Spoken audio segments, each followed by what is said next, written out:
Selamat pagi, Godly Family yang dikasihi Tuhan Yesus Kristus. Salam. Mari saudaraku, sebelum kita melaksanakan segala aktivitas kita sepanjang hari ini, kita bersama-sama menikmati teh hangat. Teduhkan hati, hadirkan semangat. Firman Tuhan pemberi semangat pada pagi hari ini terdapat di dalam 2 Petrus, pasal yang ketiga, ayat 17 dan 18. Saya akan membacakannya ayat 18, demikian bunyinya. Tetapi bertumbuhlah dalam kasih karunia dan dalam pengenalan akan Tuhan dan Juru Selamat kita, Yesus Kristus.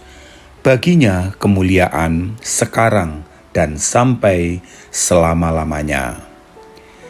Godly Family yang dikasihi Tuhan Yesus Kristus, pertumbuhan rohani bukanlah sesuatu yang otomatis hanya karena kita lama menjadi Kristen. Seperti pohon yang harus terus disirami dengan air untuk bertumbuh, demikian juga iman kita harus terus dipupuk oleh kasih karunia Tuhan.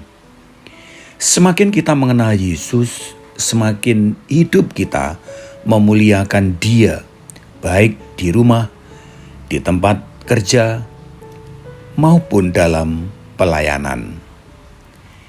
Teks kita pada pagi hari ini, sebagaimana saya bacakan tadi, mengatakan bahwa tetapi bertumbuhlah dalam kasih karunia dan dalam pengenalan akan Tuhan dan Juru Selamat kita, Yesus Kristus. Baginya kemuliaan sekarang dan sampai selama-lamanya.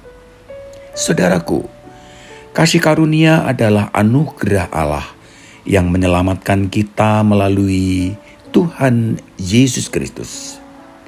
Bertumbuh dalam kasih karunia berarti kita tidak berhenti hanya menerima keselamatan, tetapi semakin hidup di dalam kasih karunia itu setiap hari. Artinya kita belajar hidup bukan dengan kekuatan sendiri, melainkan bergantung pada kasih Allah yang memampukan kita untuk mengampuni, mengasihi, dan taat.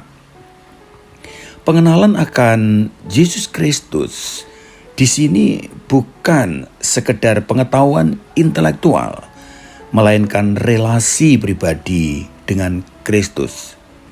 Semakin kita mengenal Dia, semakin kita mengerti kehendaknya, semakin serupa dengannya.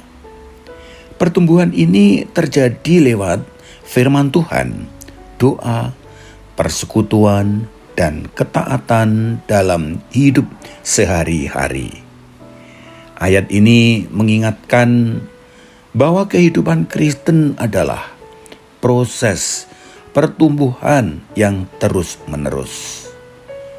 Kita dipanggil untuk semakin bergantung pada kasih karunia Allah, semakin dekat mengenal Yesus, dan melalui hidup kita namanya dipermuliakan.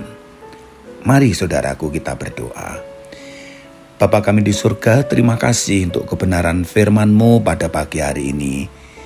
Tuhan, tolong kami agar kami dapat hidup di dalam kasih karunia Allah sebagai orang-orang yang sudah diampuni dosanya dan tetap setia melayani Engkau. Di dalam nama Tuhan Yesus Kristus kami berdoa. Amin.